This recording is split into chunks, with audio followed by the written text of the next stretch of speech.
Praise the lord. ప్రభువైన యేసుక్రీస్తు నామమున ఈ కార్యక్రమంను వీక్షిస్తున్న మీ అందరికీ శుభములు తెలియజేస్తున్నాను.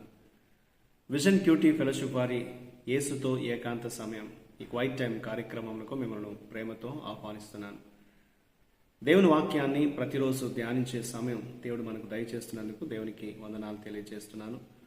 2వ దినవృత్తాంతాల గ్రంథాన్ని మనం వరుసగా ధ్యానం చేస్తున్నాం. ఈరోజు మన ధ్యానం నిమిత్తమై ఏర్పాటు చేయడం లేఖన భాగము 2వ దినవృత్తాంతములు 25వ అధ్యాయము 14వ వచనం నుండి 28వ వచనం వరకు. ముందుగా ఈ భాగంలో మనం 19వ వచనం నుండి 22వ వచనం వరకు చదువుకుందాం. నేను ఎదోమీయులను ఓడించి తిని కదా అని నీవు అనుకొనుచున్నావు. నీ హృదయము నీవు గర్వించి ప్రగల్భములాడునట్లు చేయుచున్నది. ఇంటి యొద్ద నిలిచియుండుము. నీవు నా జోలికి వచ్చి కీడు తెచ్చుకుంటూ ఎందుకు? నీవును నీతో కూడా యూదావారును అపజయమందుట ఎందుకు? జనులు ఎదోమీయుల దేవతల యొద్ద విచారణ చేయించు వచ్చిరి గనుక వారి శత్రువుల చేతికి వారు అప్పగింపబడినట్లు దేవుని ప్రేరణ వలన అమధ్య ఆ వర్తమానమును అంగీకరింపకపోయెను. ఇశ్రాయేలు రాజైన యెహోయాషు బయలుదేరగా యూదా దేశమునకు చేరిన బెత్షెమెషులో అతడును యూదా రాజైన అమధ్యాయను ఒకరి ముఖం ఒకరు చూచుకొనిరి. యూదా వారు ఇశ్రాయేలు వారి ఎదుట నిలవలేక ఓడిపోగా ప్రతి వాడును తన తన గుడారమునకు పారిపోయెను. ఈనాటి లేఖన భాగం ఆధారంగా మనం ఏర్పాటు చేసుకున్న అంశం ఏదనగా అమధ్య మతభ్రష్టత్వము మరియు మరణము. అమధ్యాస్ అపాస్టసీ అండ్ డెత్. నేటి వాక్య భాగం యొక్క సారాంశాన్ని మనం గమనించినట్లయితే అమధ్య ఎదోమును జయించిన తర్వాత ఎదోము నుండి విగ్రహాలను తీసుకుని వచ్చి వాటిని పూజించాడు. దానికి వ్యతిరేకంగా దేవుని ప్రవక్త వచ్చి అమధ్యను మందలించినప్పుడు అమధ్య ఆ యొక్క హెచ్చరికను అతడు పట్టించుకొనలేదు. ఎదోముపై విజయం సాధించిన తర్వాత అమధ్య ఇశ్రాయేలు రాజైన యెహోయాషును యుద్ధానికి సవాల్ చేశాడు. యెహోయాషు అతని నిర్లక్ష్య ప్రవర్తనను ఆపమని హెచ్చరించినప్పటికీ అతడు ఏమాత్రం వినకుండా ఆ హెచ్చరికను నిరాకరించి త్రోసిపుచ్చినట్లుగా లేఖనంలో మనం చదువుతున్నాం. దాని ఫలితంగా యూదా సైన్యాన్ని ఇశ్రాయేలు సైన్యము ఓడించినట్లు వాక్యం సెలవిస్తుంది. అమధ్య పట్టబడ్డాడు. యెరూషలేము గోడలు నాశనం చేయబడ్డాయి మరియు ఆలయము దోచుకోబడింది. చివరికి ఇశ్రాయేలు అమధ్యను చంపివేసినట్లు ఈనాటి లేఖనం మనకు తెలియజేస్తుంది. ఈ భాగంలో దేవుడు ఎవరు, ఆయన ఏమై ఉన్నాడని మనం గమనిస్తే 26 నుండి 28 వచనాల్లో దేవుడు ఎవరైతే తనను విసర్జిస్తారో విడిచిపెడతారో ఆయన వారిని విడిచిపెడతాడు. మనం అన్ని పరిస్థితుల్లో బాగున్నప్పుడు సుసంపన్నంగా ఉన్నప్పుడు దేవుణ్ణి మర్చిపోవడం సులభం అవుతుంది.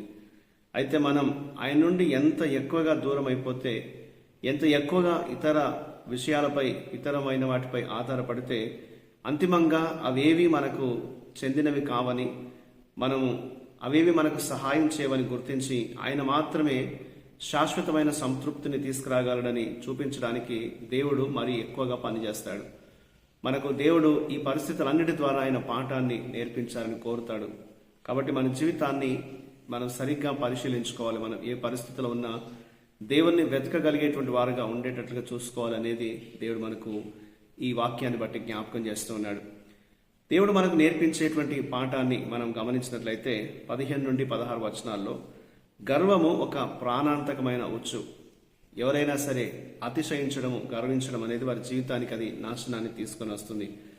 అది మన వినగలిగినటువంటి సామర్థ్యాన్ని అది అడ్డుకుంటుంది. మనము దేవుని మాటల్ని, దేవుని హెచ్చరికల్ని వినకుండా చేస్తుంది. మనం వినకుండా దేవుని మాటను చెవిని పెట్టకుండా పశ్చాత్తాపడలేము, మరియు పశ్చాత్తాపడకుండా మనము దేవుని యొద్దకు రాలేము. దేవుని యొక్క కృపను మనం అనుభవించలేము. కాబట్టి పశ్చాత్తాపం లేనట్లయితే మనం నశించిపోతామనేది లేఖనం మనకు తెలియజేస్తుంది. కాబట్టి విజయంలో గర్వపడడం కంటే వైఫల్యం చెంది వినయంగా ఉండటమే మంచిదనేది లేఖనం మనకు జ్ఞాపకం చేస్తుంది.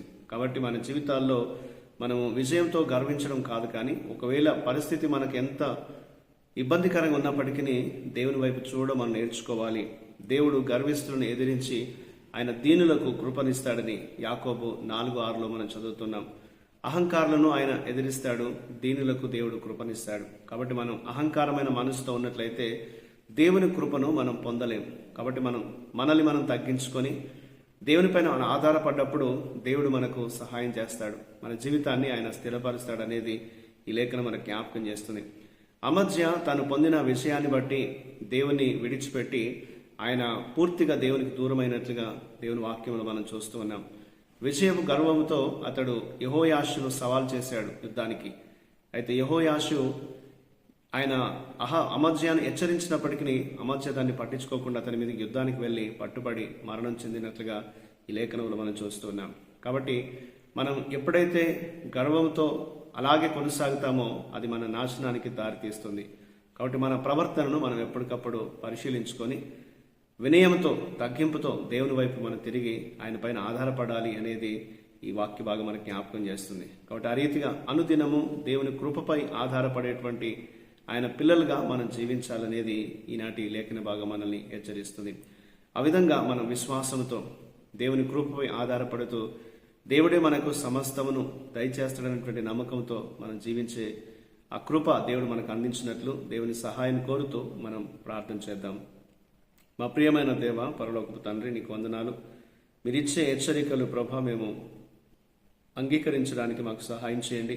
మీరు ఆపండి అని చెప్పినప్పుడు మేము ఆపడానికి, మీరు వెళ్ళండి అని చెప్పినప్పుడు ప్రభా మేము వెళ్ళడానికి మాకు విశ్వాసాన్ని ఇవ్వండి. మీ మాటకు వ్యతిరేకంగా మేము జీవించకుండా మీ మాటకు లోబడి జీవిస్తూ మేము స్థిరపడినట్లు మీ సహాయం దయచేయమని యేసుక్రీస్తు నామమున ప్రార్థిస్తున్నాను తండ్రి, ఆమేన్. ప్రియులారా, మీరు సమయం తీసుకొని యొక్క వాక్య ధ్యానాన్ని విన్నందుకు మీ అందరికీ ప్రత్యేకమైన వందనాలు. ప్రతిరోజు మీకు అందించబడుతున్న ఈ అనుదిన ధ్యానాలు మీకు ఆశీర్వాదకరంగా ఉన్నట్లయితే మీ యొక్క అనుభవాల్ని మాతో పంచుకోవాలని కోరుతున్నాను. దేవుని కృప మనందరికీ నిత్యము తోడై ఉండి కాపాడును గాక. ఆమేన్.